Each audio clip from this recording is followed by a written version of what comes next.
রব্বুল আলামিনের হাবিব জনাব মুহাম্মদুর রাসূলুল্লাহ সাল্লাল্লাহু আলাইহি ওয়াসাল্লাম বলেছেন, কিয়ামতের ময়দানে আল্লাহর কসম করে বলছি, সেদিন জাহান্নামীদের ভীষণ কষ্ট হবে আর জান্নাতীদের জন্য অত্যন্ত আসান হবে, অবস্থাটা খুবই আরামের হবে।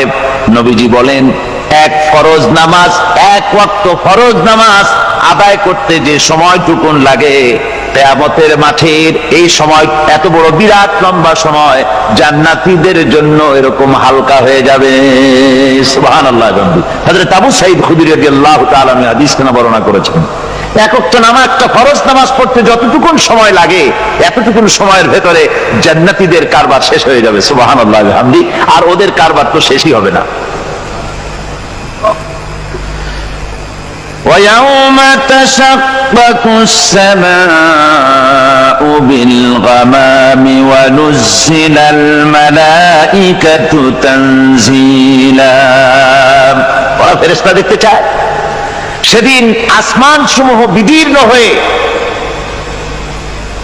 মেঘ পুঞ্জ বেরিয়ে আসবে, আত্মপ্রকাশ করবে, তার ভেতর থেকে ফেরেশতারা ক্রমাগত নাজিল হতে থাকবে। আর অবস্থাটাই হবে, আল মুলকু ইয়াউমাইযিনিল হাক্কু লির-রাহমান ওয়া কানা ইয়াওমান আলাল কাফিরিনা আসীরা। আর সেদিনে বাদশাহী হবে কেবলমাত্র রহমানের। ওয়া কানা ইয়াওমান আলাল কাফিরিনা আসীরা। আর সেই কিয়ামতের দিন, সেই সময়টা হবে কাফেরদের জন্য বড়ই কঠিন।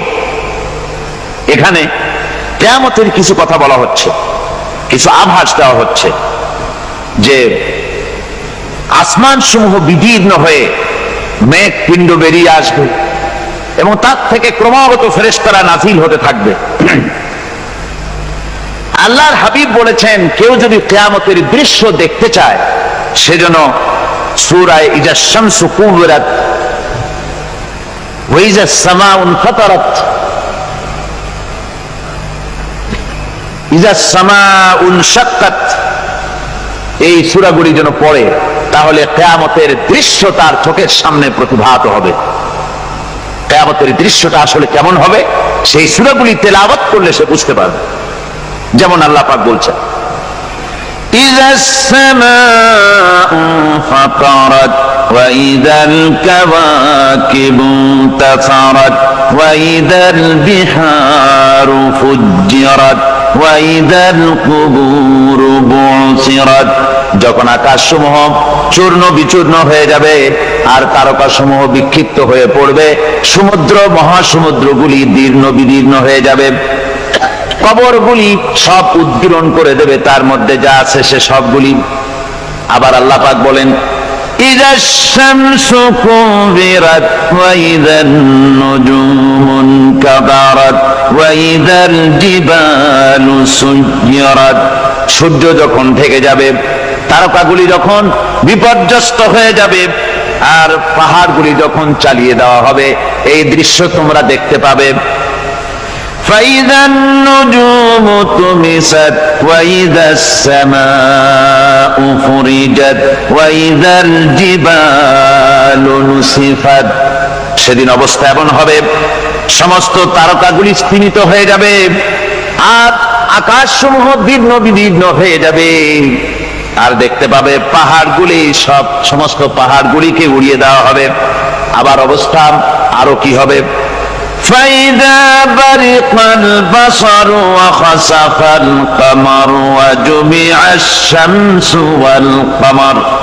যখন চক্ষু বিস্ফারিত হয়ে যাবে মানুষের, চাঁদ আর সূর্য নিষ্প্রভ হয়ে যাবে, সব একাকার হয়ে যাবে, চন্দ্র এবং সূর্য তার অস্তিত্বকে হারিয়ে ফেলবে।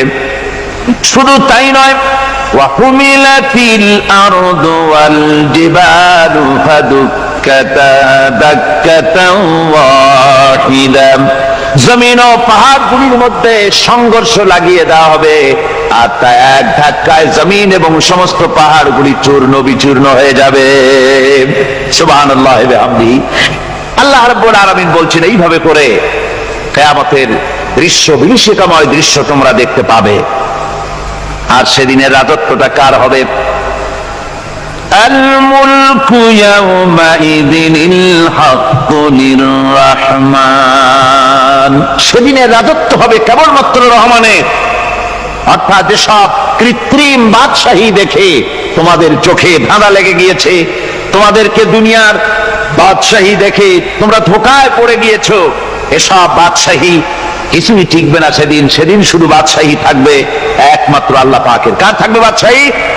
যারা বলেন কার? আল্লাহ রাব্বুল আলামিন যখন কিছুই থাকবে না ঘোষণা করবেন লিমানিল মুলকুল ইয়াউম লিল্লাহিল ওয়াহিদুল কাহ্হার। আজকে কার রাজত্ব? চারিদিক